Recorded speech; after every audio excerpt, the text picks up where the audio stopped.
That's why I put up my little avatar there. Yeah, well, that's fine. If Hi everyone, my name is Emmy Cordell. I'm your host. This is Weekly Inkblot, and this is week 1. I have here with me today Ellie. Say hi. Ash. Hey.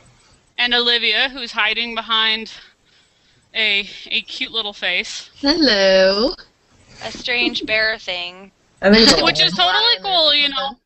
If people, you know, want to be part of panel and stay behind an anonymous face, that's fine. I have no problem with that. Oh, you need the Guy Fawkes mask. Oh yeah, totally. Yeah. Yes. Should just get everyone it, so like no one's face is seen. Nah, I'm fine with my face. Look at this. Yeah, I know. You're so hot anyway. Yeah. So this is Weekly Inkblot. The whole point of this weekly broadcast, which will be posted on YouTube, is to bring awareness to mental health and everything that comes with it. And there is a lot that comes with it. There's like this many. Yes. Now, to start, I figured that we would want to talk probably about what is mental health, what is mental illness or disorders, and what I want to go through some of the myths and facts tonight, because there are so many myths out there that are not true. Kitty! This is Rhapsody. She says hi. She's a cat. She doesn't have any mental problems. Oh, she must be nice. Just general apathy. Yeah, pretty much. So, before we start, for those of you who wanna, you don't have to, but I'm going to. I am a mental health patient. I have post-traumatic stress disorder, major depression, social anxiety. I've been struggling with an eating disorder, and I think that's all of my issues. Yeah. You know, because, you know, one isn't enough. Right. Right, of course. Well. So, I'm speaking not just from, you know, the attitude of someone who has, you know, spent time studying mental health, but also someone who is a patient. Right. And a lot of the people who will be probably in panels, I think, are patients too. Or I am. Yep. Oh my. Mm-hmm. So. Well, I can, I'll list off mine, I don't care. Yeah. Well, I was diagnosed with borderline personality disorder, post-traumatic stress disorder, major depressive disorder, obsessive-compulsive disorder, and generalized anxiety disorder. I got PTSD too, right? You already said that, yeah. Yeah. And awful memory. Okay. That's kind of a fun side effect. PTSD is so much fun, and it needs to be said twice. Yeah. So BPD, PTSD, OCD, GAD, MDD. Very good. Let's see. I have mild to severe depression, severe anxiety disorder, bipolar disorder. I have a mild eating disorder in that I have a hard time not eating. And that can be an eating disorder. Yeah. I'm sure there's others that I'm completely forgetting. I know I have some social issues when it comes to a lot of people that I don't know in a very small space. I mean, we lost somebody, but Olivia. like I said, it's hard to. I'm sure there's other ones that have yet to be diagnosed, maybe in small increments here and there. I do have OCD issues, so. Oh, there she is. There we go.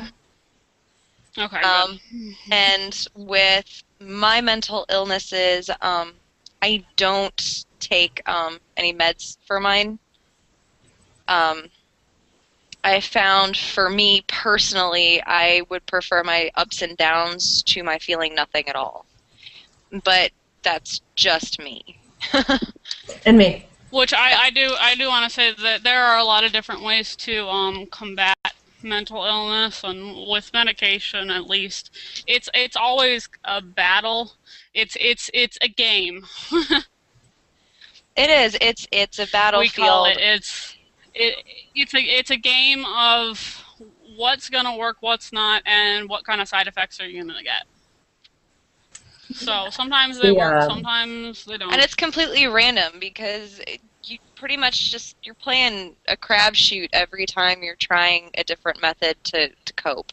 Mhm. yeah. Because No, it is. And I may have depression as severe as Emmy's, but what works for Emmy is not always going to work for me, and what works Right. for me is not always going to work for Emmy. like Yep. some people get drunk faster than others. Yeah. I mean, it's like that's a crappy example actually, but and, I think one good point too is that not all disorders are responsive to medication. Like with trauma stuff, like the medication's only going to take the edge off it. Like for me, I don't see the point because mine's not mostly chemicals. I mean, chemicals are involved, but more than anything, it's been trauma for me. So I like to kind of just stick to talking it out and getting support and just kind of trying to combat the effects that my trauma has had on me without having to take some pill that some guy that I don't know threw together in a lab somewhere, you know. And well, it might be effective, it might not. If it's not effective, we're probably going to drug you until you can't think anymore. So Yeah, and that is part of the problem because you do get doctors who throw a bunch of pills at you and then give you more pills to offset the effects of the pills that they gave you, and it's a vicious cycle. And unfortunately, I had to watch my mom go through an awful lot of that growing up, and she has done so much since then to try and reverse all of that. She actually quit her meds cold turkey. She dumped them all down the toilet and just suffered through the withdrawals. And I give her full props because Can't even that is imagine that. that is a strong woman. I have never been addicted to drugs, but because of my psych medications and because of it being that crapshoot, I've gone through withdrawal on severe withdrawals on a couple of medications because it just wasn't handled right. I think my mom told me she was sick for several weeks, and she figured she needed to get everything together, and she was tired of not being able to focus. I know for her, what she told me, one of the hardest parts was she would read the same sentence in a book like 5 times, and it wouldn't register, and she'd get so frustrated she'd throw the book because she couldn't cope with it anymore, and she got so sick and tired of not being able to think straight that she decided she'd had enough and just got rid of them all. Like I said, I give her a load of props because it's something I don't have the willpower to do. Well, before we get into all of the talk on medication and whatnot, I want to start out with what is mental health? Because, that's actually a question, like, if you ask people, they don't always know. And to start off with, at least, I'm going to give you the dictionary definition.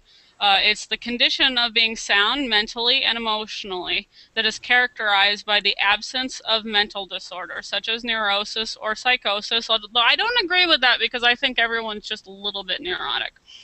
And by adequate adjustment, especially as reflected in feeling comfortable about oneself, positive feelings about others, and the ability to meet the demands of life. That sounds about right. I mean, I think it's all about degree and quality of life. I mean, like you said, everybody's neurotic, but it's really how it affects you more than anything. It's it's like, like some people can be a little neurotic and deal with it. And they can just be like, oh, well, crappy day, so I'll just go ahead and get on with my life and shift my attitude. And it's as easy as that. But, I mean, for me, I think I can consider myself not mentally healthy because it does affect my quality of life. I have a hard time maintaining a job. I become terrified of people and won't leave my house sometimes. And, you know, like sometimes I'll be on the phone with somebody and I'll just get like completely terrified that I'm going to randomly hang up on them. Like it's not a good way to live. And like, you know, I'm really drained and like, I mean, it affects my quality of life like a lot. And it sucks. I mean, you know, people are just like, oh, well, what is mental illness? Like everybody's got some. No, my life is like. Yeah, some people can, you know, some people, when it comes to mental health and mental illness, some people have mental illness, but have gotten to a point where, like, with medication and therapy or whatever works for them, they manage to have a really good quality of life. Mm. And I think it's on a scale, like, where your mental health is.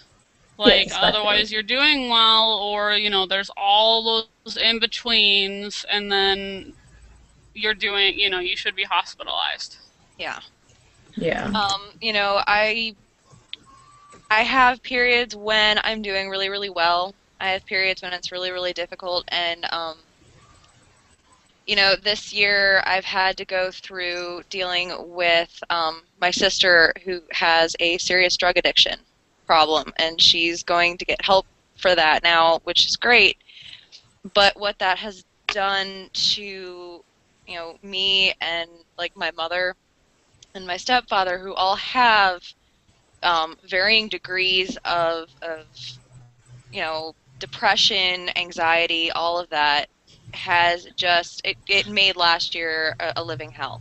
Yeah. For us. And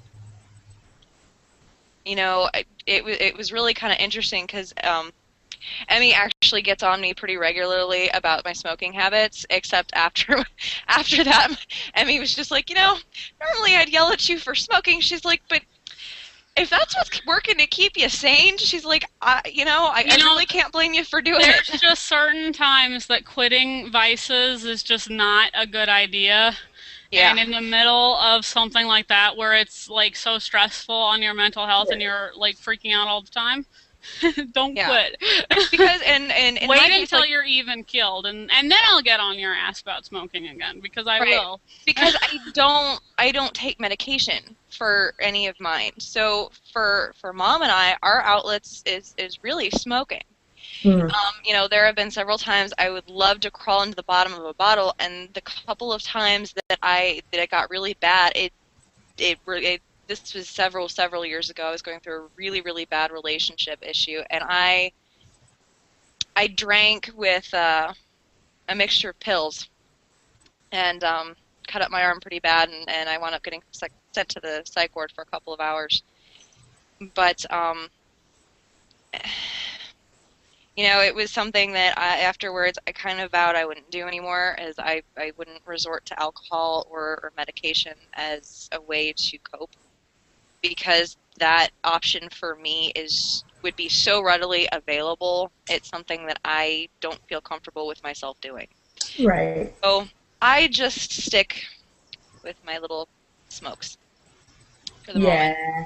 I mean, my best friend, he'll kind of like nudge me towards quitting. And honestly, when I visited Michigan last month, I quit for like a week and a half, almost 2 weeks, and as soon as I got back down here, I just started smoking again because I couldn't handle it, like because I need my friends and like you know. But I don't know, like I know he has got the best interests for me at heart because he cares about me, but like, you know, I told him that I started smoking again, and he was just like, well, I'm not gonna like yell at you, but you know, it doesn't make me too happy. But yeah, he's really supportive, and I think that once I get back up, I can probably quit, hopefully. But yeah, it's like you said. I mean, I was seeing a therapist, the therapist that saved my life up, you know, in Michigan. She was telling me that, like, you know, I'm not really stable enough to go through cigarette withdrawals at the moment. And since I smoke like 1 or 2 packs a week, it's like, you know, what is really like more important right now? It's like, okay, well, I smoke like 4 cigarettes a day. My breath smells, but I'm probably just not going to die immediately, you know. But like, with things like that, yeah, like that's a good point too. It's like additional stressors on top of Yes, it the is. mental illness. Because cigarette withdrawals can send me back into a spiral where I might not be able to get out for a month, and that's just not worth it, you know? Yeah. That's why generally, like, if you're going to do work on yourself, those usually certain, not all addictions, because obviously addictions range a lot, but you're generally, at least with cigarettes and things like that, you're generally not um, told to quit because it's too much. You're doing too much at one time. But Yeah. nobody ever tells you just don't quit. Everybody, Right. we're not advocating keeping No, smoking yeah. forever. No, never start smoking. Smoking Yeah. is bad. That's what In we're cases, saying. yeah, No, Don't yeah, start, and then you won't have to quit. right. But yeah. if you're already smoking and going through these issues, work on your issues first. Yes. But then definitely quit when you Then can. work on Yes. the quitting. don't, don't start smoking just because, you think it's going to be a stress reliever. That's never the way to handle this ever. And if I It ever doesn't caught look that cool. No, smoking, it I doesn't. smack them. So no. Drink a lot of water. Yeah. That's my medical advice. My medical advice: keep yourself busy. Hmm. I find my depression is worse when I'm alone and I have nothing to do Yeah. but sit there and tends think. that happens with a lot of people, which is why one of the tools used in order, in recovery is doing things that get you doing other things, so you're not constantly thinking. And Yeah. if you do get into an area where you're just overthinking something and you're stressing, there's a skill we call mindfulness. What it means is being here in the current present moment. And coloring is a great one. I've printed out so many line arts in order to color right now for when it gets really bad. Like, I'm loving it. Um, One thing too is like in dialectical behavioral therapy, they tell you one thing you can do is grab an ice cube and just like hold it in your hand, and Yep. it's so cold and uncomfortable. You have no choice but to focus on right now because Yep. it sucks. Yeah. And That's that the only that thing. really does give a great example of what mindfulness is. Mm. It's you're not thinking about any of your past stuff. You're not worrying about the future. You're just the only thing you're doing is focusing on what is occurring right now, and that's that frickin' ice in your hand, and it hurts. Mhm. Then because I know Emmy does this with me too. We'll play Guild Wars to kill Yes. things when we're upset or we're frustrated, and it actually works really well when you're playing games like that, especially ones where you can join with friends because you are both sitting there strategizing about how you're going to deal with a certain area. You're killing things in a constructive way, um, and you're focusing on a storyline, really, Yeah. and it's really a really nice, healthy way of doing it. And it was really funny because growing up, my grandmother decided that I might have depression issues because I played the games, and she was right. I had depression, but not because of the games. The games were actually helping, um, and that's certainly something that is worth looking into. I work on some of my artwork too, because I'll Hmm. have like a whole bunch of stockpile a whole bunch of my artwork on my computer, and then just work on the colorations because they're all the intricate, teeny tiny little details. Just it takes all of my attention. And I will say that because I know that the facilitator of my personal IOP, which is intensive outpatient program, and it's kind of a medium between being um, in the hospital and having just a regular psychologist. We're in a group, and my facilitator I know would want me to say that you know killing things in a video game is perfectly fine, and it's a great way to relieve anger and stress and all of that. um, Generally not a good idea though if you're actually picturing the person you're mad at. Yeah. So as Yeah, I long was as gonna you're say not, something. Yeah, that's yeah. generally not the thing you want to do. I just want to say that because I know that my facilitator will want me to, and we're not. Yeah, don't picture the person you're angry at. Just picture them as they are on the screen. But that brings up a good myth. You know? That mentally ill people are violent. Oh. Yeah, I actually have that written. I have that one written down. Which, they're not. It's they're no more or less violent than every other person. In fact, it's actually studies show that people with mental illness are more prone to being victims of crime.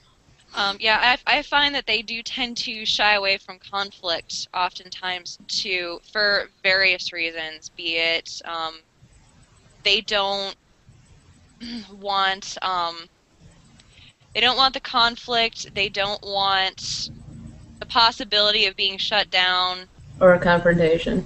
or confrontation. Yeah. They feel that doesn't matter what they say, it's not going to matter. And when it does.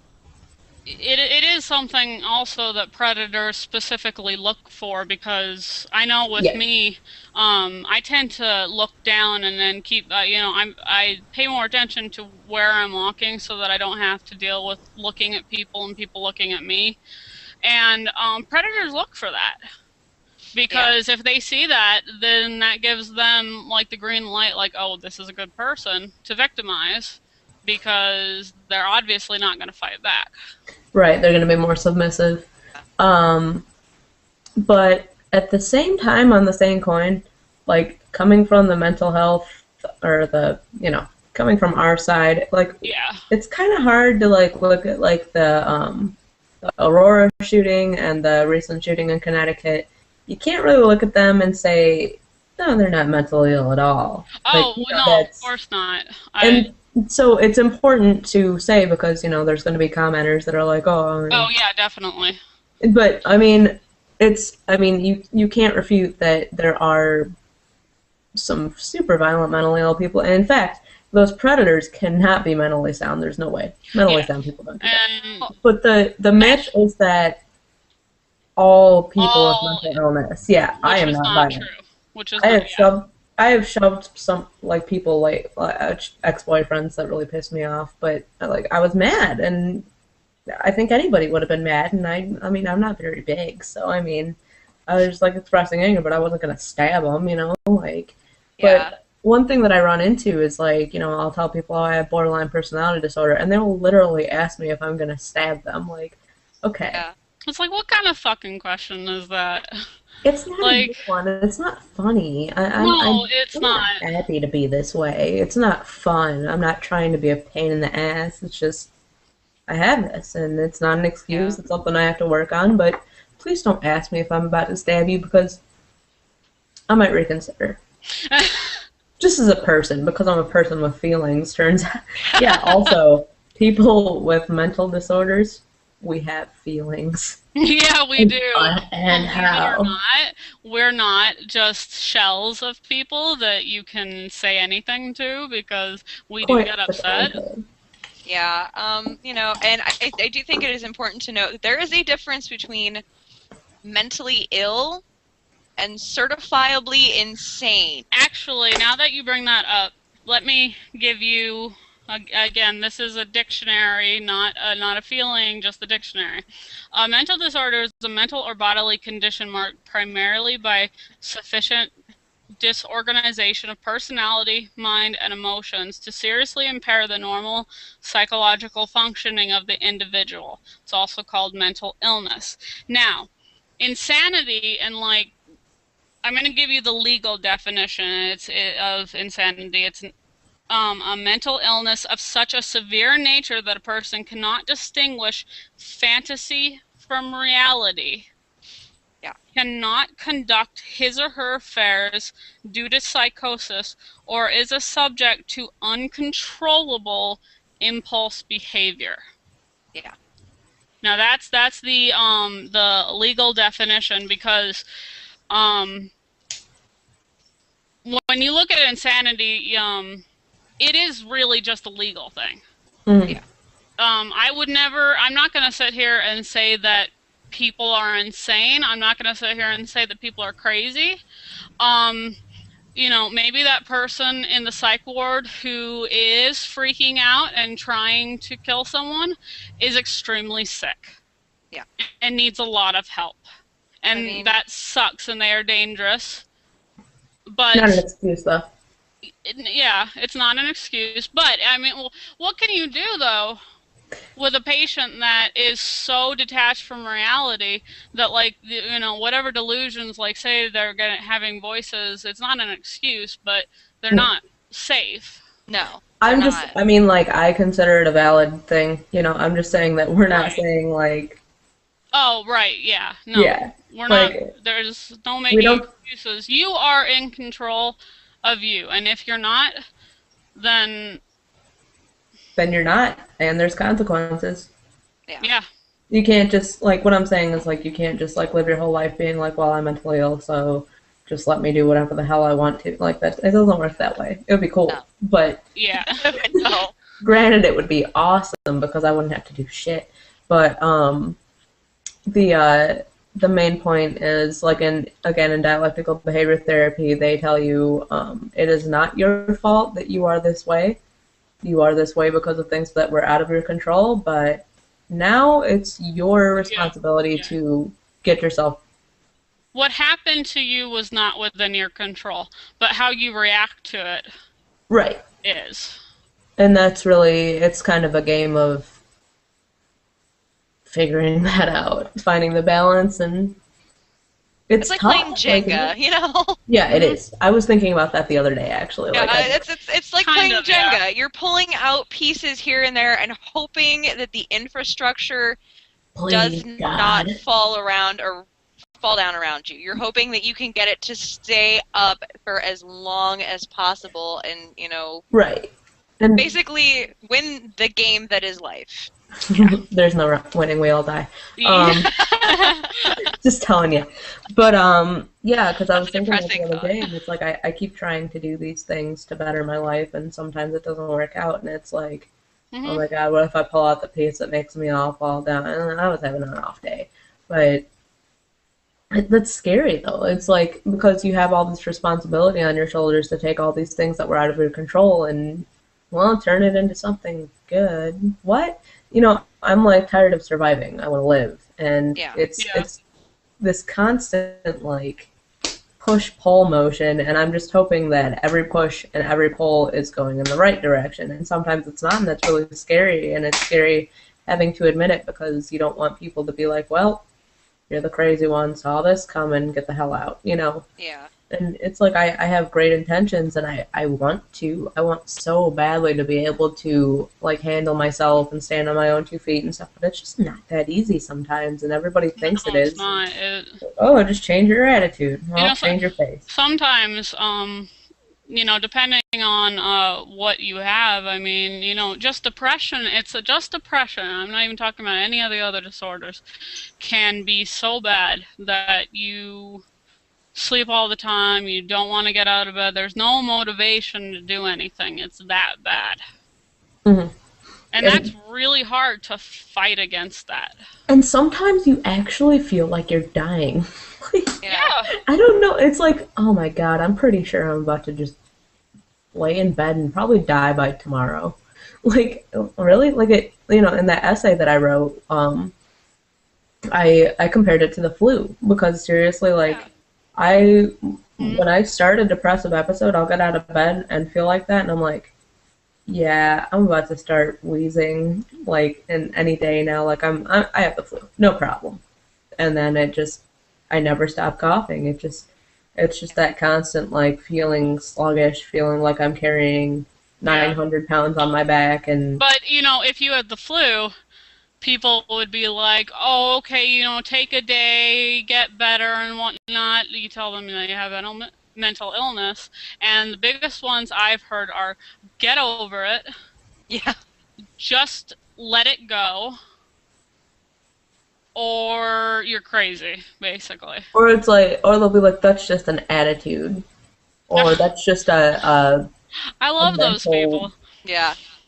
And It's like, here's the yeah. thing.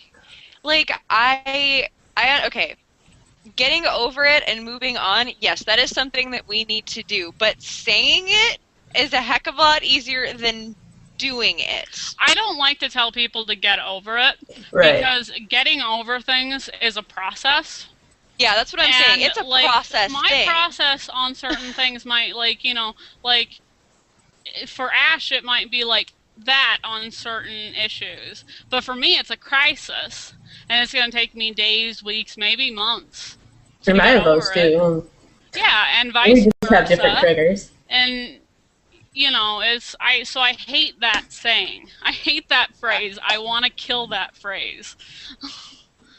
No, But yeah, I know. mean, it's all actually what we're trying to do. And by telling somebody who has these kind of issues to get over it, you're expecting them to do it right now as opposed to taking their time and doing it the right way. They can't just forget about it. It doesn't work that way. This is good And honestly, for another myth, actually, that I have written down here. I want to since say we're something real talking quick, though. about. Okay. Go ahead. I think a lot of times people say these things because they don't know what to say. Yeah. And it's just the first thing that pops into their head. But honestly, seriously, if you don't know what to say so. Just be like, I don't know what to say. And like Or that's even just say, that sucks. yeah, Because or that's just reality. That's truth. Give them a hug, something. But yeah. don't put your foot in your mouth. Right, because we will remember that Yeah. and use it against ourselves forever. Like you don't understand. If But we yeah, remember but everything that have happened to us throughout our entire lives that have created these problems, we're going to remember you saying that.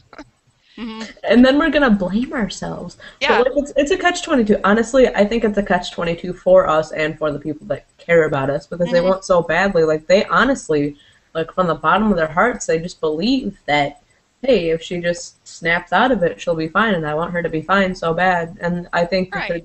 I think that in a way there's a lot of fear there for them too.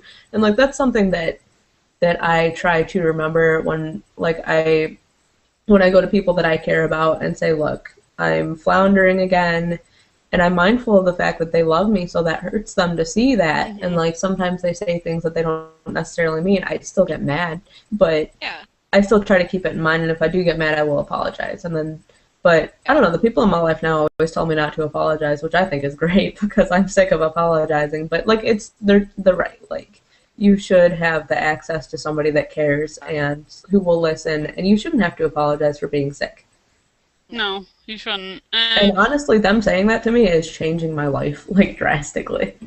I feel like with my personal mental health, it is, you know, my husband saying the wrong thing can Your send husband. me spiraling. I know, I get to say it now, right? Um, Sorry, go married. on. What are we at 5 months now? I think. Anyway, Oh my God, it's only been 5 months. yeah. Anyway, you know, the little things that he might say can set me off into this horrible episode, and you know, it's going to the IOP stuff. It's not just about me. He's been going to the family group to start learning ways of dealing with it himself. They have that? Yeah, they Oh, do. that's cool. Sorry. In fact, it's kind of important. One of the myths is I can't do anything for someone with mental health needs. Ugh. And that's not true. And There are a it makes us beat plethora ourselves of up too. things that you can do that do not involve locking them in the attic or the basement, which, you know, has happened in Yes, the past. that's In fact, how that's- they've done it in the past. Yeah, that's Mhm. that's pretty much how they did it. You hushed it up and you sent them away to a convent, or you kept them locked in the attic or the basement, or you dealt with it with, you know, alcohol or, you know, really bizarre medication that usually involved things that had heroin, cocaine, whatever involved with it. I mean, these were all things that was all because it wasn't acceptable to admit that you had a problem. It wasn't acceptable to admit that you had a family member who had a problem. So it was more acceptable to make the problem go away for everybody. And I feel like they still do that less literally. Yeah. Yeah, kinda it's still all right. it's still kind of an idea of like, pushing people away if they have a mental disorder, or saying like, well, I'm not gonna be friends with you, or I'm not gonna deal with you. And That sometimes is my biggest fear. there is a Yeah. point with some people, that I think that sometimes you have to, for your own mental health, take a Mhm. step back, If they're take violent. a step back. But there is so much that family members and friends can do just by learning what the disorders are, what the triggers are, um, doing certain things and talking to their loved one, like, if this happens, what do you want me to do? Or Right. what would you want Yeah, me to that's say? yeah, and but sometimes that can be a catch-22 too, because then you're sitting there listening to them say these things that you told them to say, and it's like, Yeah, because well, people I do just told you to say change. that. Yeah, opinions change over time, and it's hard to always gauge if that's going to be the right thing. But the important thing is that you listen to that, because they will remember that you listened to what they said. Yeah, I mean, it can still go poorly, but it's But the fact that you listened it's better is important.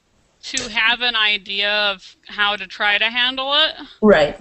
than to just be like, okay, whatever, we'll deal with it when we deal with it. It Mhm. is really important to take the times when a person is not in an episode, To have an or action plan, yeah. Yeah. yes, That's huge. That's so big. to talk about the issues, because so many people wait until there is an issue And to then it talk just all about comes it, out at and once. then yeah, and that's not the right, it's not a good time to, I mean, well, it Not a can good be a time for good time anyone. to do it, Yeah. but My ex-boyfriend, bless his heart, he one day I told him that like a lot of what was behind my episodes was the fact that I was scared that he was going to leave me because I was so nuts. And I told him one day, look, a lot of what's behind that is the fear of losing you. So if you could just say this when I get like that, when I start getting out of hand, I just need you to say, look, I know you're going through a tough time. I love you. I understand, and I'm not leaving you. You don't have to worry. yep. Like that just covered like every base. And he did it a few times. Like we didn't end up working out in the end, but like he tried. He did, and he said it a few times and it worked. Like it would be like 2 seconds of, oh, you're just saying that because I told you to. But then I would just be like, really? Do you mean it? And he'd be like, yeah. And then he would like kiss me and I'd be like, yeah, And then you're in happy zone all of a sudden again. No. Well, No. I mean, But, yeah. but then we can talk rationally. Yes. That's the important part, is just getting us back to that baseline where we can rationalize. Because, again, DBT, there's the wise mind and the emotional mind. And the emotional mind does this to the wise mind. Can you see that? Yeah. And, well, wise mind actually. emotional mind there does is that the to the rational logical mind. mind. Yeah, the rational, logical mind, and then the emotional Right. mind. And what And you want to wise do, mind is a mixture of both. right? The emotional is like that on the rational. What you want is this. Yes. So, I mean, I'm for lack of a less dumb way to put, but it's like it's important, and we can't do that for some reason, because like for me, most of the time, it's like I know one thing and I feel another, and then the feeling is just like, get out. Yeah.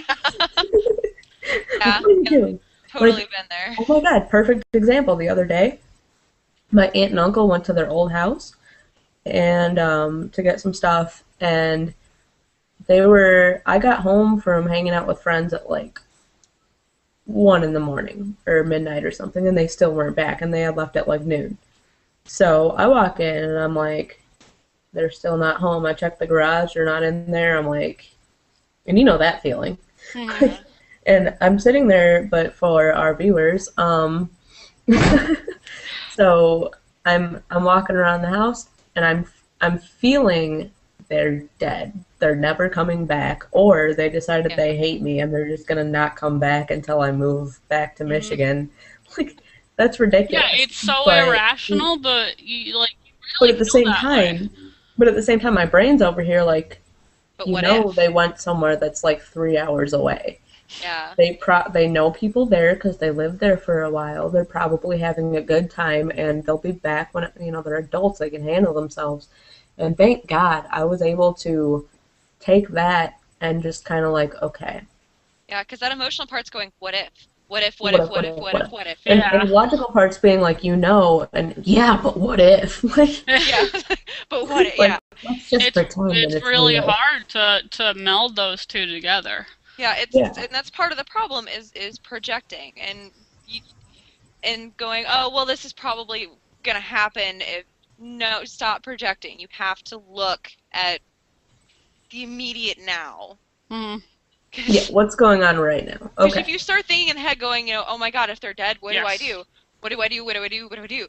You're gonna freak yourself out about 10 times more than if you take a step back and breathe and go, okay, Well, I ended up, I wanted these to are the call them really facts. bad to make sure, but I was so sure that they were in the hospital.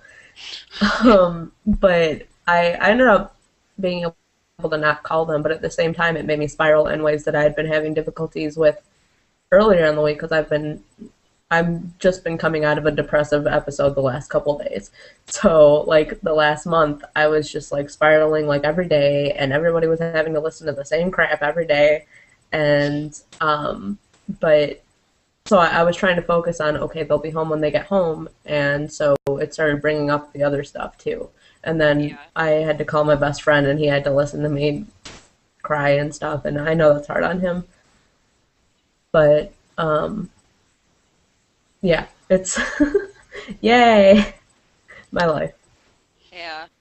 I think it's a lot of people's lives, and that's Yeah, but look, this face, her face, that's her life. Her face, that's her life. Like, we're real people, and we're intelligent, and we can do this, and we can, like, we have good intentions where we want to take our experiences and try and make it better for other people by raising awareness.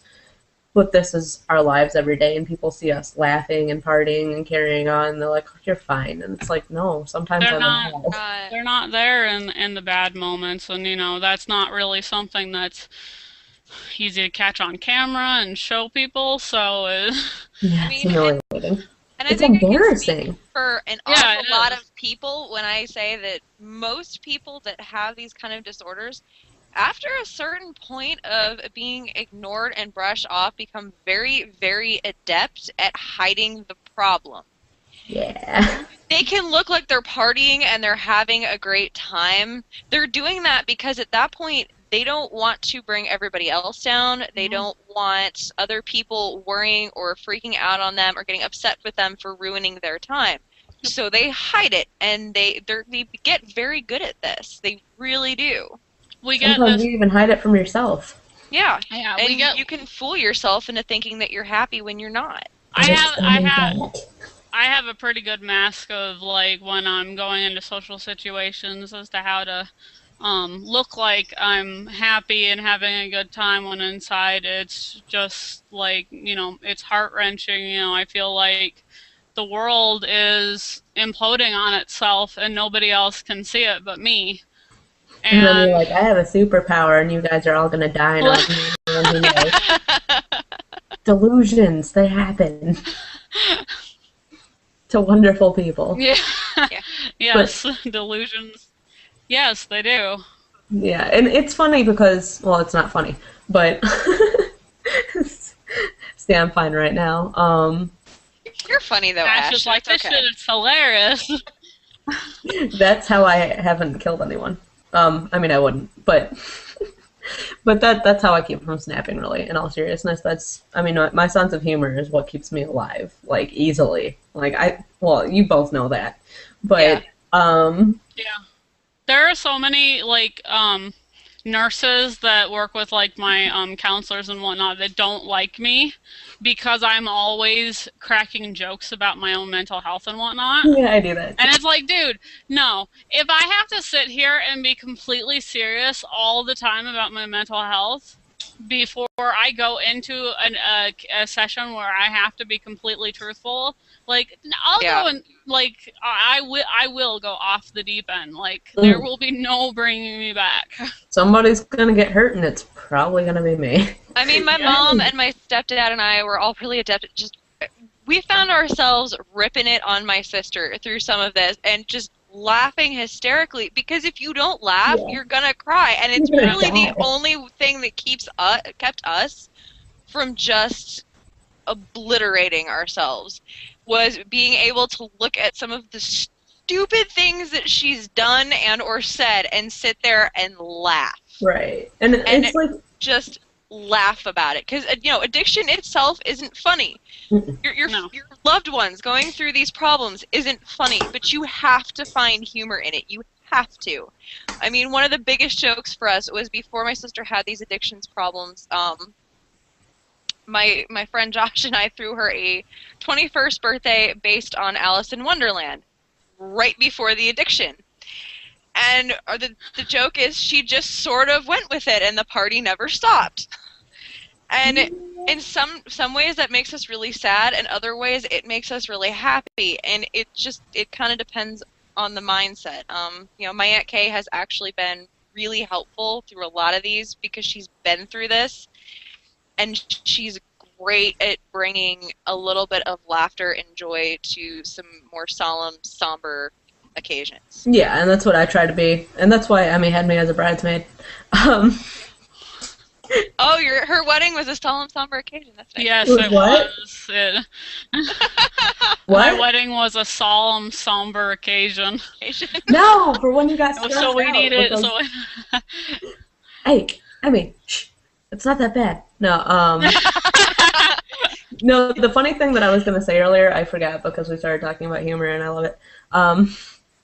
So the funny thing is, like, I have, like, I mean, you have the wonderful social anxiety, and I actually have like a polar opposite problem, and I don't know if that's the border, like, I don't know which thing that falls under, but like, I love strangers. I love new people. I'm like, hey, you knew, like, Oh, you're more of an extrovert. I can't, like, because like I can't do small talk because if I sit there and try to make small talk with a person, and it's like I'm always like, was that the wrong thing to say? Like, am I supposed to say something after this, or is this silent? This pause a bad thing? Or are they gonna think that I'm an idiot and I just don't know what they're talking about? Or and I have like, that too. Yeah. and it freaks me out. Like I start panicking, and my reaction is to go into full-blown panic attack. Can't breathe, can't move. I hide behind my hair, even though I know that everyone can see me. It just, I don't, Oscars. I have a cloak of invisibility. It's called my hair, and but I don't want to get to that point. Well, see, my problem is the opposite because even though I do get like that in social situations sometimes, it happens when I'm closer to everyone around. Like, the closer I get to a person, the more terrified I am of them. The irony of all of this is I am smack dab in between both of you when it comes to my social issues. I actually have no problem striking up a conversation with complete total strangers at all. But it also depends on the type of area I'm in. And are there a crap ton of people all over the place? And sometimes my anxiety will hit me while I'm talking to said stranger. Sometimes it won't hit at all. And it's hit or miss for me. You know what? No, I'm not sometimes like I'm you. not comfortable at all talking with other people that I don't know. It depends. Yeah, it depends heavily on, like, my current emotional situation. Yeah, like I said, mine's about a 50-50 shot, and it can go either to Emmy's extreme or Ash's extreme. And anywhere in between. It's all over the place, and there's no way for me to really predict what's going to happen. I can tell you that I cannot go into any Trader Joe's in this state and not start having a panic attack. Every single Trader Joe's I've ever been in this state or in Illinois, has given me severe panic attacks because I cannot cope with that many people just standing there. Okay. Tiny itty bitty little aisles. Right. I have no space to move. This is why I don't go shopping Nothing. in the mall at Christmas time, because like I will not go down an aisle if there's at least 2 people in it. So I like say I'm stuck in an aisle. I've already looked at everything, but each aisle next to me has like 2 or more people in it. I won't go into it. Absolutely not. Nope. I will stay in my aisle and be bored. And then if they come towards me, I hightail it out of there. Right. Yeah. There's no ping ponging for me, like back and forth. I don't get to. I'm almost never comfortable in social situations unless I know a lot of the people really, really well. Yeah, I mean, you've seen some of my panic attacks. Like at a movie theater, if there's a long line and I get squished up against the window with all those other people, you've seen my panic attacks before. Like I said, I don't mind small spaces at all. In fact, I'm totally the opposite of claustrophobic. I don't like small spaces with people I don't know. I don't know if that makes any sense, but small, tiny little areas and no personal space. On the plus side, if you go down into like a really tight squeeze area, a bunch of people are generally not going to follow you. Yeah. Yeah, that's true. No, see, I developed this sweet tactic of if I feel like a situation's awkward, I do everything I can to make it so awkward that it just becomes hilarious and is no longer awkward. It's cool. Like I can't do that. that's my defense mechanism, and it works, and it's great, and it's made me friends because I'm goofy and all this, but it's really just so I keep from screaming. My friends' families tend to freak me out. And generally, it's not like their immediate parents that freak me out. It's like the extended ones, like, their grandma or their cousin or whatever. For whatever bizarre reason, any of the other family members other than their parents that I've ever met from my friends, it kind of freaks me out. I don't know if that's See, just older because people... Yeah. Older people I'm okay with because when I was out in Utah and I'll just say now that it was a very abusive situation. There were a lot of things going on that shouldn't have gone on. And my safe place was at my grandma's house, and I used to joke with her about the street she lived on that it was all the grandmas and grandpas lived there. And to me, it was funny, but I guess I don't get it. yeah, it's fine. It's kid logic. Yeah, and, it is funny. But I was around that so much that it old person, awesome. Yeah. I'm great with that. I love old people. Well, everybody old else, people that aren't related to friends are fine. Including children. Little children, even ages like 3 years old, if they're talking to me, I start to panic internally about saying the wrong thing, and it's like logically I'm sitting there like it's a 3-year-old. They're not going to remember what you said. They're probably not even going to remember. See, I actually do really well with children. Children, I don't have any issue with talking to, and it's mostly just because at that point, as a child, you don't tend to judge adults. You judge your peers. You don't tend to judge adults. So when you're talking to a child, I have less of a feeling that I'm being judged. When I'm talking to like my friend's extended family, that's when I start feeling like I'm being judged a little bit, and it feels kind of awkward. And I mean, I'm sure to some extent that they are in that, oh, who is this friend that they're hanging out with kind of way, But kids as a whole, I love kids. They're just awesome because they do the funniest things and they say the funniest things. And like I said, kids are cruel when it comes to other children. Like, they don't tend to judge adults as much because I find that children tend to view adults like these big super beings that can do no wrong and don't feel any sadness ever. They're, Ooh. And then they grow up. And then they grow up. And the veil breaks, and you end up disillusioned. Yeah, or I mean, you do run across the children like me growing up, where you learn at an extremely young age that your parents are not perfect and they are not super beings. They have their faults, and my parents had me very young for their generation, so they were kids themselves, and growing up, it was always very obvious to me that my parents had flaws and that they were imperfect. I didn't really. It was a little bit later in life that because my dad was just my hero when I was little. Like, I thought that that there was nothing that could faze him, and that he'd keep me safe. And then as a lot of things happen, it's like, well, shit. Yeah.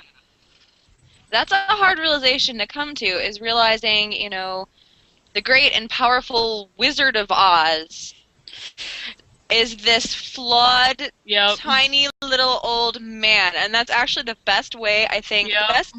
the best way I can put it as to what it's like for a child to see their parents be human. That may have been the point of the movie. My parents are still very much my heroes in all ways, but they're not super beings. They're more like Batman than they are Clark Kent. Mm-hmm. And there's nothing wrong with being Batman. No. There's nothing wrong with being Batman. There's nothing wrong with being a normal guy with no powers at all over anything that happens in the world. Just a guy who does his best. Mm-hmm.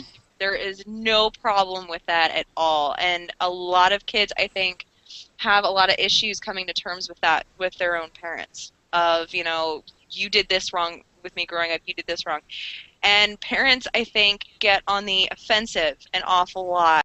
Defensive. Because, yeah, that's what I mean. The defensive, not the offensive. I mean, the some defensive, do an awful go lot. on the offensive, and that really sucks. But most of the time, it's the defensive. Yeah. And they sit there and go, well, I tried to do this and I tried to do that. And, seeing your parents as your contemporary and your human being as an adult is a really weird thing. And it was something that really, I think, struck me this past year with my mom and my dad, was seeing them more as my contemporaries than as my parents. Right. And it was something that my mother has always tried very hard to instill in me, is it's okay to fight back. I am your parent, but if I'm wrong, fight back. She's like, I want to hear what you have to say. Don't be afraid just because I'm your parent. I'm not going to stop loving you. Mm-hmm. And that's something that most people, I think, really need to get in their heads, is if you need to talk to somebody that you care about, or your parents, do it. Most parents are not going to stop loving you just because you have a problem. It's okay to need help, or to talk it out, or to vent about what's hurting you, because holding that in, you're just going to sit there and stew on it, and you're it's going to go yourself more by holding it in, and you hurt your relationships with other people. And it's better to deal with things as they come than to sit back and let it all wait until you explode. Mm-hmm. Because it's like imagine it like a fire. If it's little and you deal with it, you stamp it out.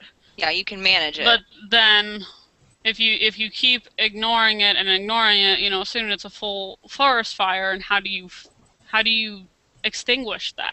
Yeah, and unfortunately, there are an awful lot of mental disabilities that stem from the inability to confront those when they're small.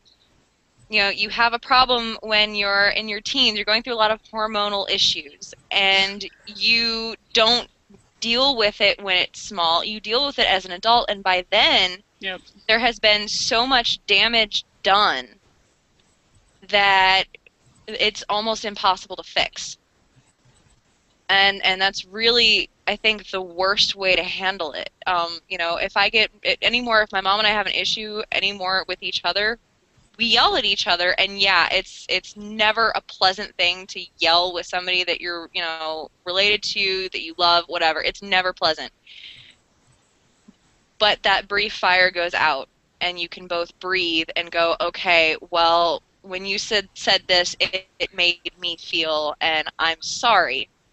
And instead of this whole big, well, you did this and you did that and you did this, you know, my entire life, and you know, you can't do that starting And you out. know, while we're talking about Ellie's gonna make me cry. little versus sorry? versus adults, let me just say 2 of the myths I have written down here are that children are too young to be depressed. No, they're not. And that teens don't suffer from a mental illness, they're just moody. And let me say, according to the National Institute of Mental Health, this was done, Harvard University study in 2005. 1 in 5 teens has some sort of mental health problem in a given year. And for children, more than 2 million children suffer from some form of depression every year, and that's coming from the U.S. Center for Mental Health Services. Yeah. And I know that, you know, for me personally, the first time I ever thought about killing myself, I was in 5th grade. Yeah. You know, for me growing up, depression, I think, probably stemmed from an awful lot of guilt. Guilt and feeling responsible for a sister who was only a year and a half younger than me, and for things that were beyond my control and that were never really addressed. Mm-hmm. And yeah, it is. It's extremely probable for children to feel depression and grief and loss and have these issues. That's, to say that they don't is to almost dehumanize them. They're humans the same as everybody else, regardless of age. You know, you can't say that a child who, you know, witnessed their parents beating on each other their entire lives doesn't have any depression or grief. That's, they have grief. They may express it differently over their lifetime, but they do have it. You know, the closest I can relate to really is, you know, you feel grief over the loss of, you know, your grandparent.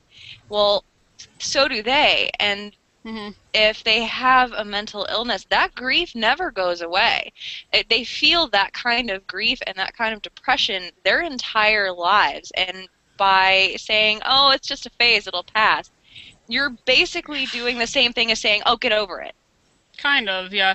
And, you know, children, I think that we don't give them enough credit. Children, very young ages, are actually very aware of the things that are happening around them and the things that are being said. You know, they're learning by example. And, you know, you might think that, you fighting with your spouse and screaming at each other every night, that your 3 or 4 year old child doesn't know what's going on. That's not necessarily true. My first memory ever is I was about 3, and it was what I believe is the last fight my parents ever had before they got divorced. They were screaming at each other, and I was watching them, and I remember being hysterical. And then my mom slapped my dad, so my dad slapped my mom. And then she made him get out, and he left. And then she was like crying, and she ran into her room and locked me out. And I just remember like beating on the door, like, what the hell's going on? Like, I'm alone now.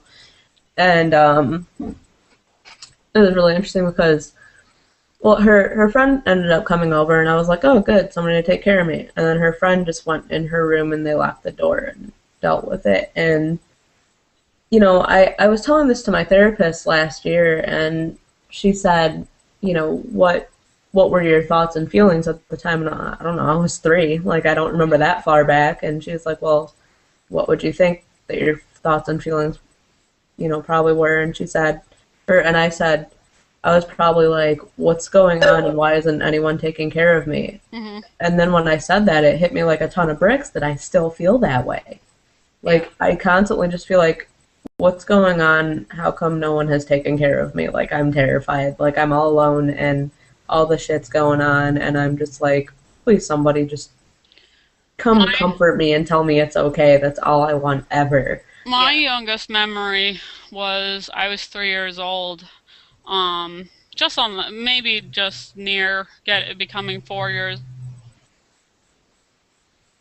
old, and we were out in California at my mom's complex, and my father was there, and my parents started talking because they were talking in talks to get back together, and they started fighting, and my brother, who's about 5 years older than me, so he would have been 8 at the time, took my hand and was like, Amelia, let's go over here and do this. And, he led me away from that because he didn't want his 3-year-old little sister watching that. Yeah. Could have used one of those. Yeah, and then, 5 years later after that, when I was 8, my mom was gone forever, and Hmm. um, I wasn't able to deal with it. Like, my dad and my grandma were too hurt by it to really be much help to me, so I just kind of had to figure it out by myself. So, like, I've been kind of just Yeah. You've relying been on fighting myself your for whole all these life. years when I needed someone. Yeah, you've been fighting your whole life trying to survive, and wanting somebody to be there and help you and take care of you, but then you can't trust them because Yeah, everybody else left. yeah, and then now my dad's gone, and I'm still trying to deal with that, and, Hmm. it's like, I I want so badly to be close to somebody and just really have that like intimate kind of depth. And it's so hard for me because I'm just always waiting for them to die or leave or that's been my experience. That's all I know. So Hmm. how could I really be expected to expect much else until I can find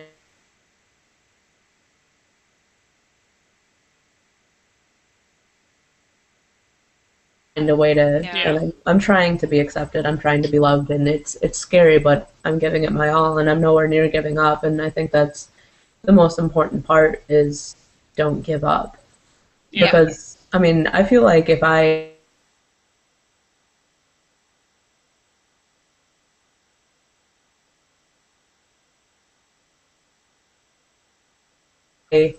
give up, I mean, Yeah.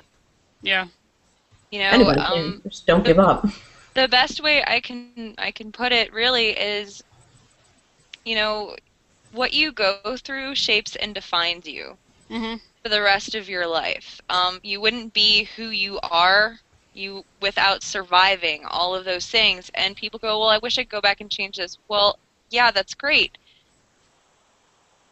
But I if you don't. did, you wouldn't Yeah, become the person you are now. All of those right. experiences would be gone. All those people that you met are gone. You're a completely different person, and you've It's lived it's through it, them for a it's reason. so hard. Like, you sit there and you go back and think about, like, oh well, shit, what would you change about your life? Well, this wouldn't have happened and this wouldn't have happened, and then you realize, yeah, but if this didn't had if the situation in Utah hadn't been as bad as it was, I wouldn't have moved in with my mom, and we wouldn't have moved here, and I wouldn't have met my husband, Yeah. or either of you two. Yeah. And it's sometimes I look at the situation, and as much as it would be nice to go back and have everything be, flowers and sunshine and awesome trees, it don't ask me. Okay. Um, I certain things and certain people just, it's not worth it. Like, I would rather go through the pain and be here dealing with it, but have these people in my life that are my Yeah. everything.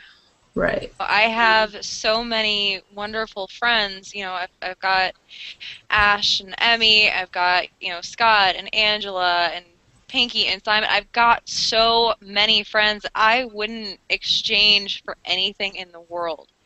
Which And Ash do you mean? you, and My Ash. We have Yeah. 2 Ashes. My husband's name is Ash. Um, but I but wouldn't he's trade them Teen for Ash, anything. and this is Vag Ash. Yeah. Ellie's trying to stay on topic, and you're talking about I tiny know, yeah, I know. But if if anything in my life had changed, had my mom and my dad had not had the problems growing up that they did, had my mom,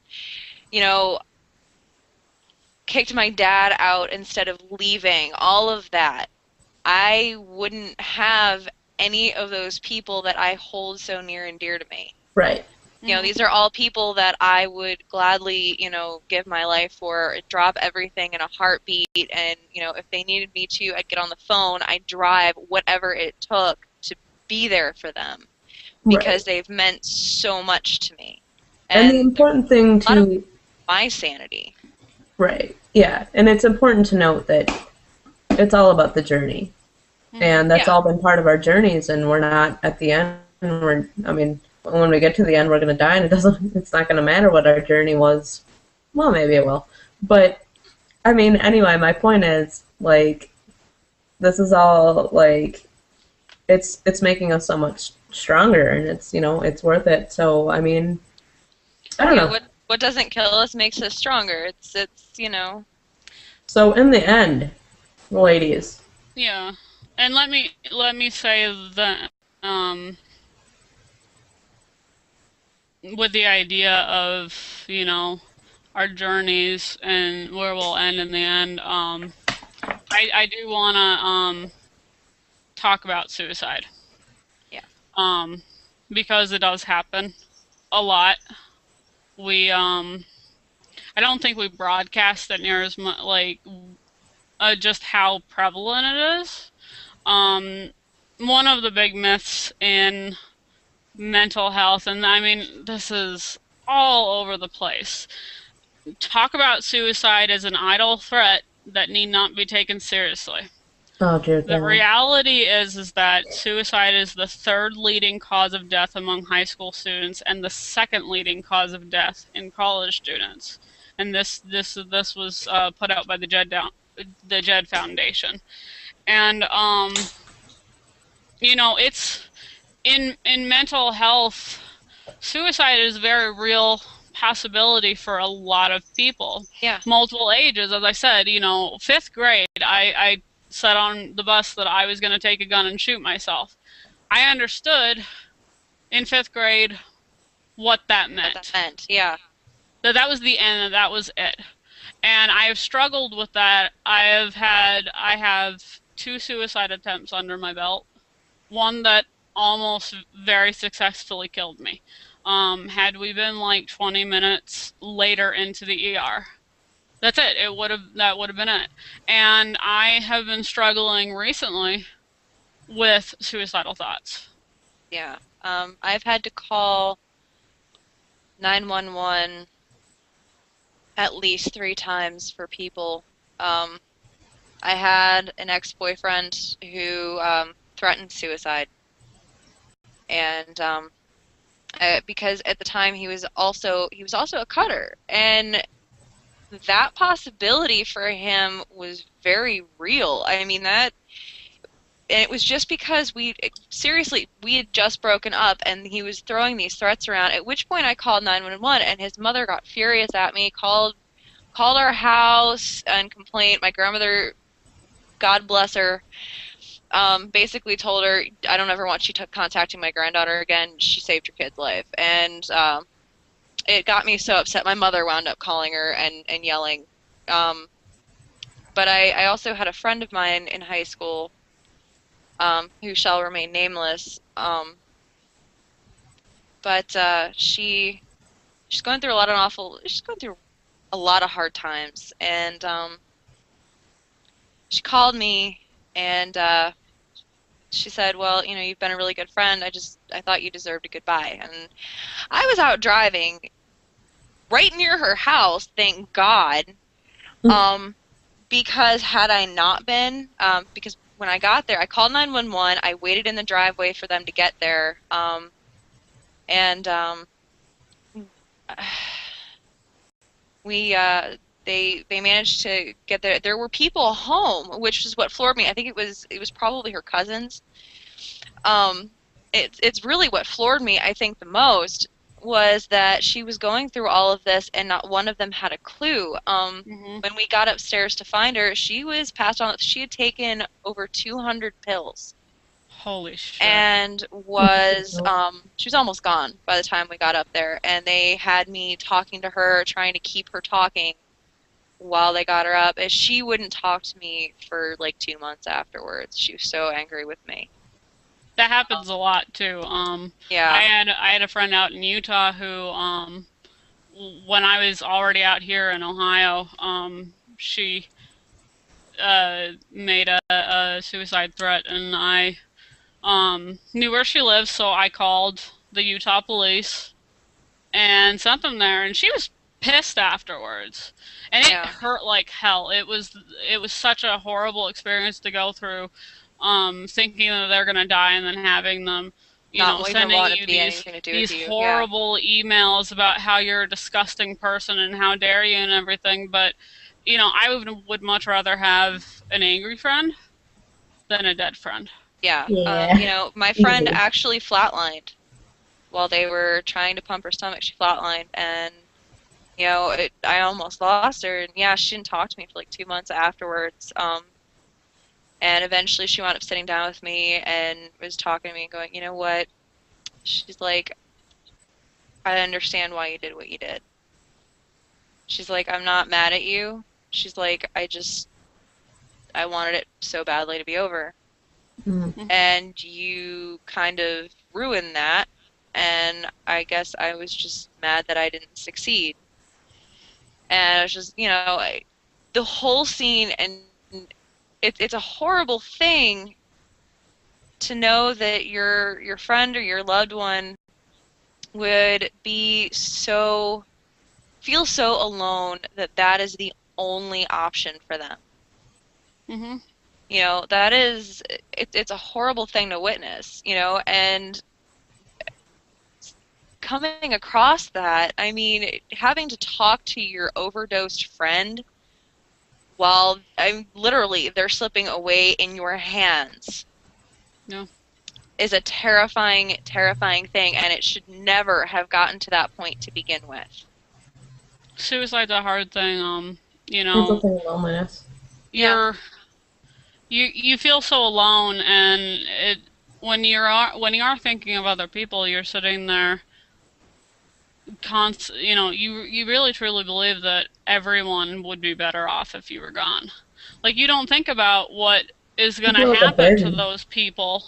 Yeah. When you are gone, like, I don't ever think about what my mom is going to feel like, all the grief that she's going to go through after 26 years of trying to keep me alive to then find my body. At the time, I'm not thinking that. But when I'm in a rational state of mind, I can understand that would be horrible for her. Yeah. And same with my husband. For me... And for me... this subject for me. So, I mean... Yeah. For our viewers, my mom committed suicide when I was 8. And she was 39. She shot herself. It may have been half accident, but when it started, she was definitely suicidal, and the gun did go off, and she did die. I mean, and I really honestly believe, because my dad was there and he tried to save her, but she died anyway. Like, how awful is that? Like, this is somebody that you really care about, and you're trying to get them to not kill themselves, and then they just... Yeah. And understandably, my dad went nuts for the rest of his life. He died 2.5 years ago, or almost 3 years ago, damn. And, he completely lost himself after she died. They weren't married anymore. Mm-hmm. And there's my antivirus. Thank you, Avast.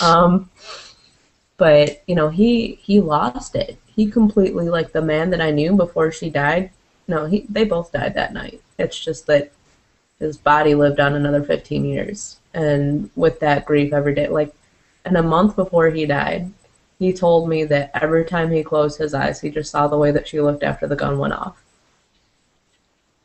And, you know, so, I mean, I've struggled with suicidal thoughts Mhm. a lot, but, you know, a year or two ago, I spent a good solid year. Just every time something went wrong, I want to die. I want to die. Mhm. Yeah. And I didn't say, I was very quiet about it because I knew I wasn't going to do it. Because every single time I'm just sitting there like, I want more than anything just to be gone right now.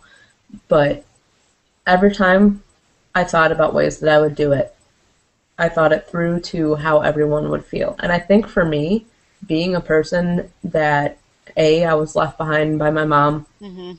from that, and B, like, I saw my dad kill himself after, like, slowly, and not like suicide, but he died because of what he saw, because he never unsaw that. Yeah. Like, And just the, what's sad is a lot of people, a lot of kids in your situation, where they've, you know, one of their parents has committed suicide. Unfortunately, they do have a greater chance I of know, eventually committing suicide themselves. and that's terrifying to me because I have so Yeah. much shit to do. And honestly, like, one thing that's helped me too, and I'd like to share this with you because I realized at some point that what I want is not to die. I thought it was. I really believed it was. And I would say and think, I want to die. I want to be dead. I never want to be alive again. And then I realized one day that it's just that I'm tired and I'm sad Hmm. and I just don't want to do this right now. You don't want to. You don't want to deal with the feelings, What I and want to do, it's not about wanting to be, you know, dead. It's just not wanting to feel this Yeah. way. just for a minute, can I take a break from myself? No. Yeah. What I say now is I never say I want to die. I say it when I'm joking, which is probably in poor taste, but whatever. But I want to die. Well, anyway, so my point is, though, I realized sometimes I don't want to be alive. But when I don't want to be alive, I don't want to be dead either. Yeah. Yeah. What I want is a coma. I want a coma. And, like, honestly, like, since I started thinking about it that way, I have not been suicidal. Like, I was able to finally make it not an option in my head. And I never go there. Like, I'll go there, well, I can't say I'll never go there, but, like, for a split second I'll be there, and then I'm like, no, what I want is a coma. That's ridiculous. I gotta keep pushing through because I know. I know that feeling when you're on top of the roller coaster. I know that feeling when you're falling and when you've fallen and you just feel like hell. But I also know the feeling where where did I get this? I gotta put this down. I also know the feeling where I know it's letting up. Yeah. And you know, they always say, you know, the whole darkest before the dawn, like there has to be good or there has to be bad till there's good and all that. And I always Yeah. like kind of like, what the hell are you talking about? But honestly, that feeling of getting out of that slump, Hmm. Yeah. I know you can both agree, best feeling in the world.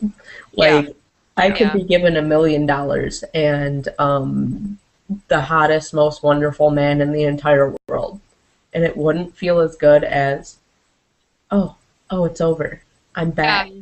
It's like I'm when back, you can have bitches. the world's best day you've ever had, and it will always feel like the best day you've ever had when it lets up because you've been suffering for so long that when it lets up, it's just like, You I know, frozen sunshine today. This is a good day. Nothing can possibly go wrong. And then the next day is hell. hmm I finally come to a point in my therapy where, like, yesterday I was doing all of this work and whatnot, you know, getting stuff ready for tonight, and this starting, and a couple of other things going on, and I had a great day, and I was sitting there, like, when I got to IOP, I was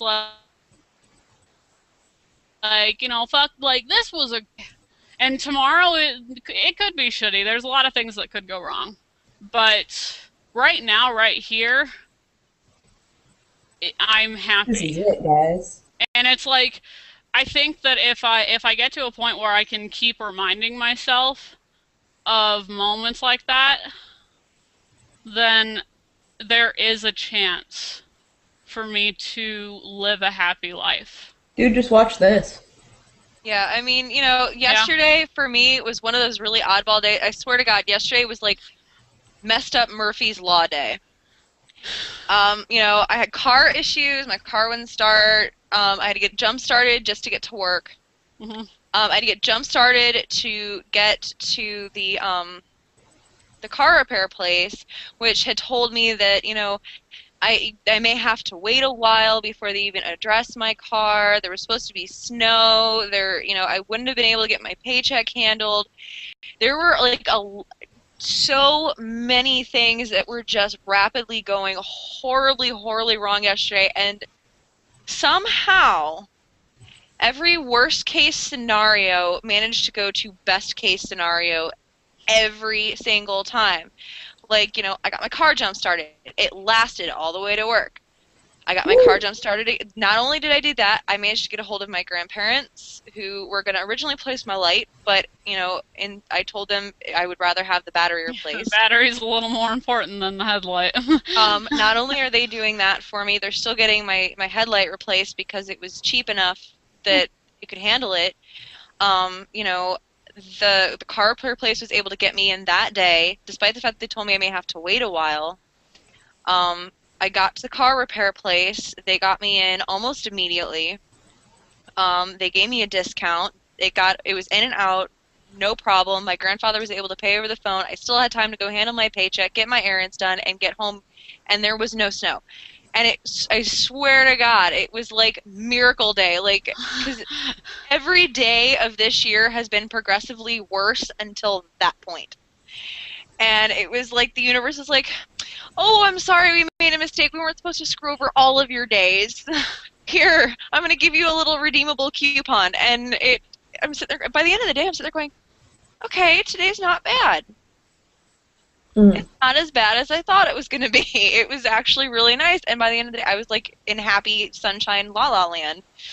And for the most part today, I've been in, pretty happy, peppy mood. So it's been good. I know that it's not going to last forever, but I'm relishing in the fact that it is happening now. Yeah, enjoy the times you can. And Yeah. remember, too, and at least in my opinion, I think the good feeling of it being done, like the one episode, like I go through, like I can't get out of bed for like a month, but then it's like gone and I'm good for a while and I can kind of maintain it as long as I don't start falling again. Yeah. It's like riding a bike. But I think, in my opinion, the feeling of the relief of the episode being over is so much like more powerful than the feeling of being down. Like it's Hmm. obviously like that's way better than just being dead. It's like your own stimulant, really. You don't need meds to feel that way, nothing. It's all your natural happiness, and it's such a wonderful thing to feel for once when you felt crappy for God knows how long. This last time that I was seriously considering suicide, which was only like maybe, um, it was I was, and it's so illogical. I was making a pros and cons list for suicide. Mm-hmm. What are the pros of suicide? What are the cons of suicide? It, and it's like, okay, so I won't have to feel like this anymore. And of course, I felt like, well, my family is finally going to be free of all of this shit, and they don't have to deal with me constant this roller coaster. And for the very first time in my life, I thought, in the cons list, I don't want to die. Just want a coma. It's just like I thought about it and it was like I really don't want to die. I want to be here for all those things that I want to try and I want to do and I want to succeed at, and all of those times I want to have with my husband and all those times I want to have with my friends. And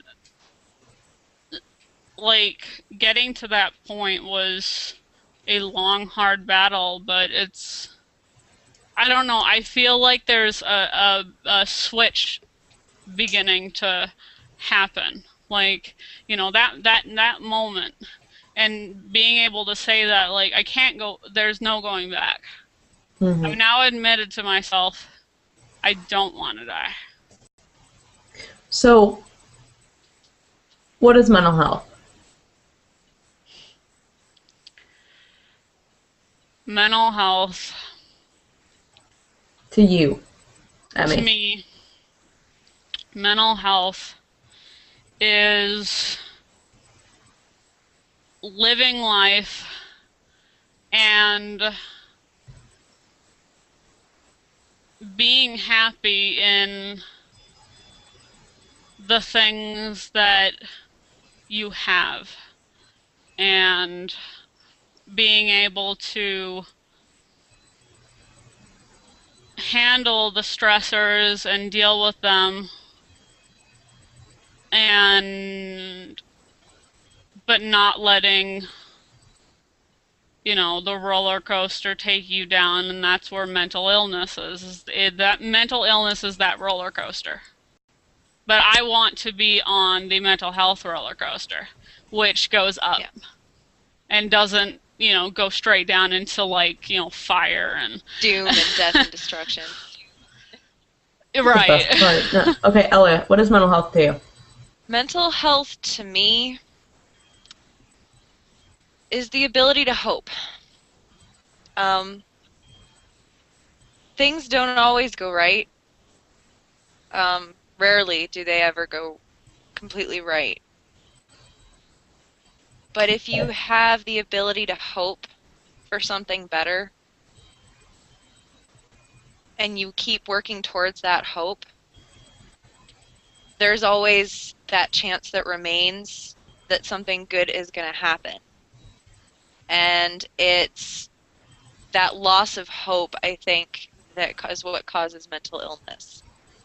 It's that feeling of loss of yourself, almost. I think it's hope that keeps everyone going. Be it people who are mentally ill or people who aren't mentally ill. You're hoping to get that raise. You're hoping to get, better for you and your family. You're hoping to get married. You're hoping to have children. You're hoping to not lose the house. But the hope is what keeps you going day after day, no matter how bad things get. So for me, mental health is the ability to continue hoping. To bounce back, yeah. Mhm. Well, for me, mental health is all the things that both of you said. And, I mean, kind of just being able to see things for the way they are, like, the detachment and the delusions and all that, they're not healthy, just thinking in healthy ways that like benefit you and add to your life and keep you going and functioning. Like it's very much functionality to me, being that sometimes I just can't function, and mental health, it's a muscle, I think. Yeah. To me, mental health is a muscle, and sometimes some people are stronger than others, and some people have muscular problems. Like, I'm not the strongest person ever. I can probably lift about 5 pounds, but I mean, some people can lift more than others. I mean, I really think that mental health is more a thing of degree than anything, because, it's like they say, like, not, nobody's just fit as a fiddle. Like, mentally, everybody's kind of neurotic in their own way, but I think that when we talk about mental health, we're usually referring to the unhealthy. But Yeah, we usually are. yeah, Um, and and just, it's just like kind of having, it is attitude, it is mindset, but we have to remember too sometimes that like what we eat can also like affect that, because the brain is still a physical thing. I don't know. It's mental health is balance, I guess. It's probably, yeah, mental health is balance to me. It's a good description. Um, You just need to find the balance in what works for you. Yeah. so, I didn't write anything down specific for this myth. I just want to hear opinions on this. One of the myths is that people with mental illnesses never recover. Well, that's just bullshit. My view on it is it's largely untrue. But it's not that they don't recover. It's that they learn how to accept their faults and how to move past it. They still have those tendencies for depression. They still have those tendencies to have the problems, but they've learned how to live with it and how to get through it and how to sidestep the pitfalls. I feel like I don't like the word never, because that's not, everyone's different. Yeah. Someone may go through a depressive episode, and after, something happens to them and they get depressed, and then when they work through it, they are able to recover and come better and become better. It's harder for those with certain illnesses, certain disorders, and those who have gone through so much of it, and then there's the chemical change in your brain. But I think that, even if it's something that you're working on for the rest of your life, that doesn't mean that there isn't going to come a point where you're actually handling it really well. Yeah. And you still have that disorder. You still have that problem. But it's not so overwhelming that you can't handle it. Right. Well, in my opinion, I think this is going to sound douchey for a second, so bear with me. But, because, I tell it like it is, or how I think it is. And for me, I think it's not that people don't recover, it's that people give up. And it's not like, hey, like this guy's an asshole, he gave up or whatever. It's just, some people don't have the right resources. And again, it's a thing of degree. I mean, there's so many factors that would go into that. It's like some people give up because they don't have the support to make them feel like they're worthwhile. Some people give up because they're just tired of the medication. Some people give up because, there's different reasons that people give up in anything, and it is like a myth in that it generalizes more than anything. Like that's the biggest part of what makes it a myth, is it's just too damn general. Like that's just completely silly. Like, I mean, with alcoholics, you never say that they are ex-alcoholics. They're recovering alcoholics. Right. And we're never gonna be Bruce Lee, but yeah. I mean, we're getting there every day, and like right now, where I'm at, I might be a mile behind this tomorrow, but I'm gonna go that mile all over again. I'll turn the car around and get your damn keys. It's not that we never recover, it's that sometimes it becomes too much, and of course it's varying degrees. Like that's just it's laughable. Like it's like saying like all women have raging PMS and say they have a headache every night when it's time to get frisky. Like that's it's stupid. It's generalizations are generally a bad thing. They're generally a generally dangerous statement. No.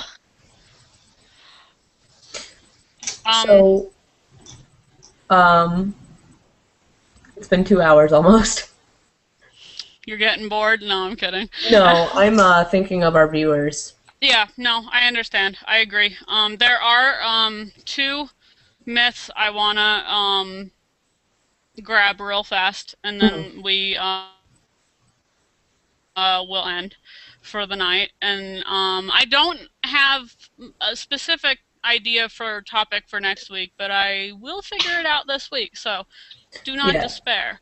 we should. Um, First, um, this one bothers me because I've known people who do it this way, and I'm going to be very opinionated in this one. Um, Mental health problems are best treated by my primary care physician or my general practitioner. No, No. People say absolutely not. that. Yes, they believe that. Your general practitioner may have some idea of, some of the This is dumb as shit, disorders I and love whatnot it. and some of the medications for it, but they are not licensed for that. No, It's they not deal with their the physical it's not problems. it's not their specialty. Yeah. And just like, if you have a problem with your liver, do you have your general physician Yeah. do it, or do you go and see a specialist? If you have Oh, a I bring problem my with your car to my back, doctor. If your kid has cancer, do you take him to his pediatrician to get treated? No, you take him to a cancer specialist. I'll be yeah. right back. I don't even have anything to say about this. It's so stupid. I'll be right back. Okay. Um, well, I've had friends um, that have gone to their general practitioner for this. Have specifically the primary care physician has been giving out the medication for like anxiety or whatnot. They're the ones dealing, and it's like, you know, he doesn't know what your moods are, Yeah. and he doesn't know like what your triggers are, and you're not working to fix it in any way. And you know, that's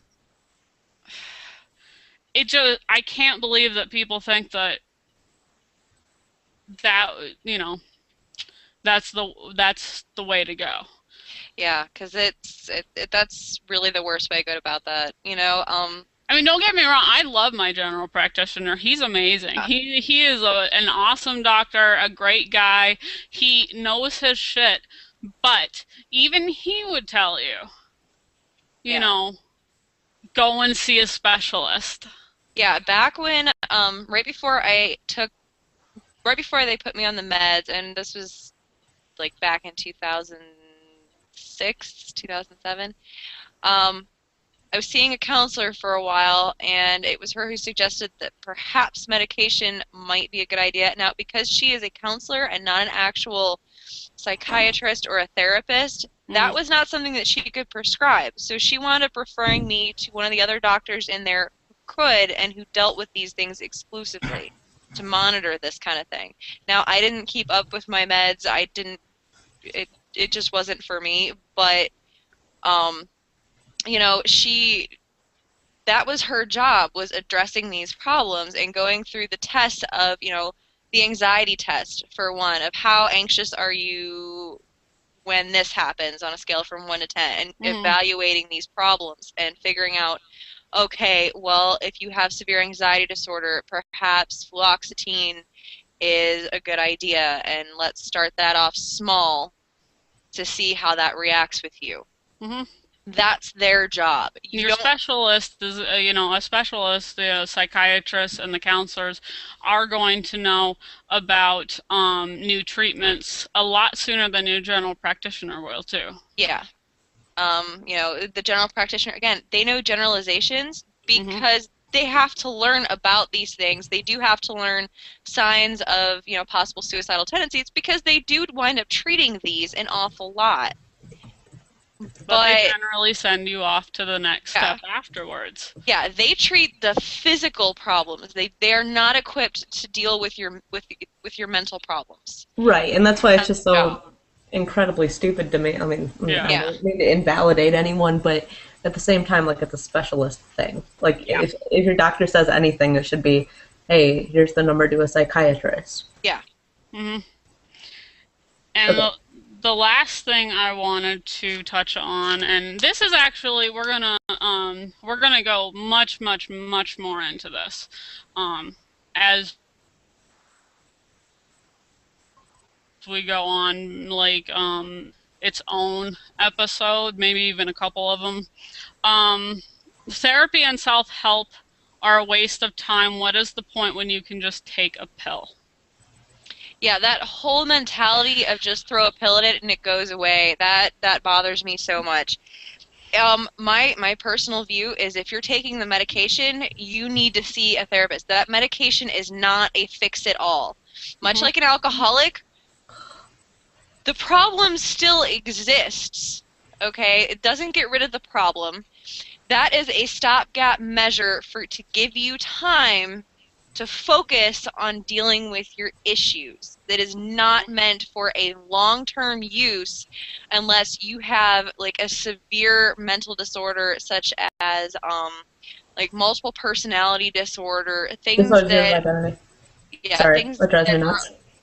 things that are just really long lasting and cannot be completely reversed. And you know, But if you you know, are going to be on a pill, that you're going to take over long periods of time. Like I've been on a couple of my psych medications for years now, and it does have to be watched. yeah, Um, what I learned when I was I think about 14, they put me on Prozac, which I actually think is a really good medication. It worked very well for me. yeah, But the problem is that the woman who I was seeing was like, "Here's Prozac, now you're fine." And then a month later, I I almost died because I tried to kill myself. And what these pills are doing, they're not actually making you happy. It doesn't work that way. They're not happy pills. That's just a joke. They don't make you happy. It is a they joke. make you not feel the pain. Well, no, actually, what things like Prozac and you know, the major antidepressants are meant to do is they give you energy, Yeah, and they give you more serotonin and things like that.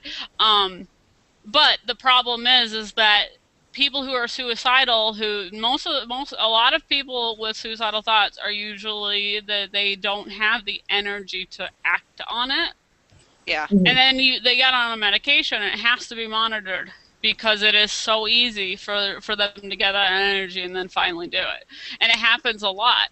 And you know, I think that in my journey, you know, yes, I do take the medications. Mhm. yeah, They help to a degree. To a degree, yeah. But if I don't do the therapy and I don't do these steps to help myself and to fix my thinking, and then I stay stagnant. The yeah. pills can only do so much, and then there's The rest is you. You yes. know, they're meant as a helping hand to go. Okay, here's something to help get yourself out of the hole that you're in. Mhm. You have to pull yourself the rest of the way. This is a step ladder. You have to actually do the work. You know, my sister's on lithium, and that's the other problem with pills is there are some medications you have to be monitored on for more than just a stopgap measure. Lithium and several other medications like that have to be monitored because they can do damage to your body over time if they're not Yep. properly managed Hmm. and watched by professionals. Okay, And you yourself are not qualified to make that judgment. no, you're not. Especially when it comes to going up on medication, like Yeah, that's just a bad idea. Um, I think that, you know, there are so many different ways of dealing with it. We will be going into on this series. We will deal with a lot of the DBT skills, which Ash said it a couple of times, and I realized we didn't really explain what that is. DBT is dialectical behavioral therapy, and it's a specific type of therapy that originally was used on people with borderline. That's where they started it. and then found it was working on people with bipolar disorder, and then they realized, hey, everyone Yeah. can be helped by it. Yeah. So, and it teaches a lot of self-soothing, wise mind, which we did talk about, letting go of judgments, being able to name your emotions. We're going to go over that. There's also a therapy called ACT. It's called acceptance something therapy. I don't remember what it is right off the top of my head. We'll be dealing with some of that as well. And the cognitive behavioral therapy, or CBT, we can't do here because that's, you need a professional for that. Yeah. That really We can is. talk about the skills though. Oh yeah, we can totally talk about the skills, but We can't do that for anybody or for any kind of yeah. therapy. Not It's the same. Professionals, we are Yeah, people we're that are suffering not. from these ourselves, so we are in no way, shape, or form meant to give you, say, hey, you should do that, you need to do this. We can give you ideas of things to ask for the next time you see your therapist, or Yes. things to bring up, things to talk about. We cannot. We can give you this we can name the skills for you, tell you how they work for us, how, what they mean, because a couple of them, like, if you hear wise mind, you're probably going to look at that and be like, well, what is that? And then when it's explained to you, it's like, oh, well, that makes sense. Logic, emotion, Yeah. wise mind. But there's certain skills that obviously you're going to look at and you're not going to know what they are, and we are going to go over that because I think that they are vastly helpful. Mm. Well, for me, I think on the subject of taking medication and having that be all you need, there's so much more to it. The medication is great for like an end of the line, like I need something else. But I think also, like, even if you are taking it still, I think that exercise, diet, support, education, and then pills, like, in my opinion, like, for what's worked for me. And like I don't want to take pills. I was on, for a solid year, I was on 80 milligrams of Celexa, plus 20 of Abilify, plus 40 of Adderall. I was like, I was out of my mind. Like, it wasn't any better. It wasn't really worse, but it sure as hell wasn't better. Yeah, Yeah. it was what my problem with the fluoxetine, which is generic Prozac for the most part. It was my problem with it, was it made me feel nothing. I didn't feel upset anymore, but I didn't feel happy. I couldn't. And a lot of that is a side effect for a lot of people, and there is a reason that you see a lot of people with mental health issues that go off their medication, and you're sitting there going, like, what the hell, like, why did you do that? It was helping you.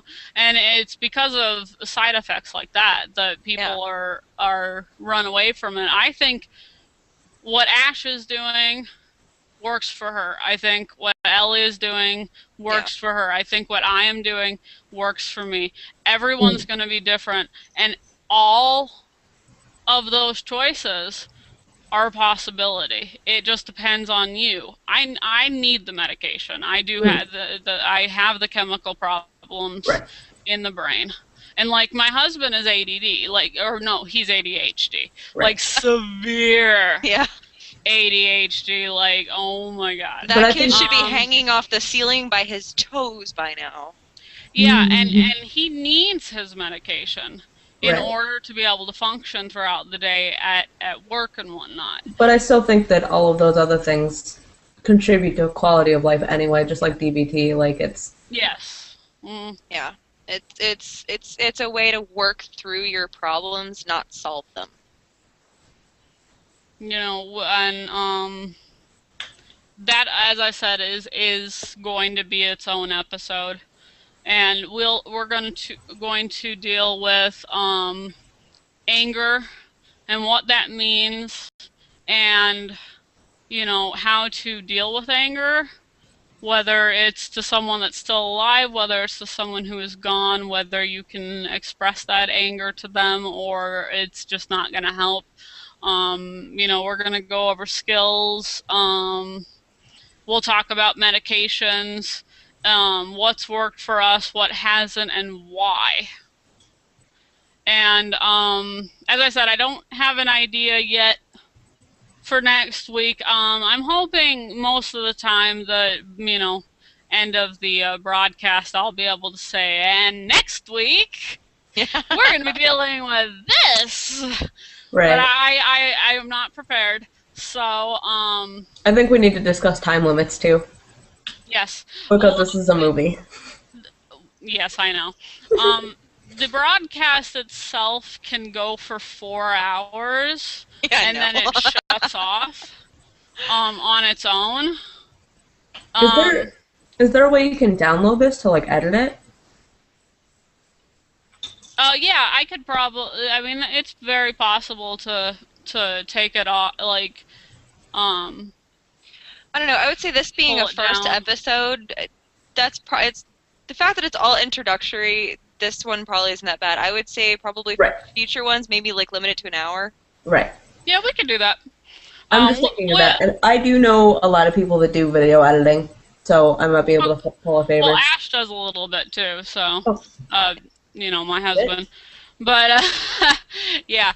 So, for all the people for the 1 to 2 people that actually tuned in live, thank you for watching and being with us. For all of the people who are going to be watching this later, welcome to Weekly Inkblot, and may we see you again soon. Thanks, guys. Bye.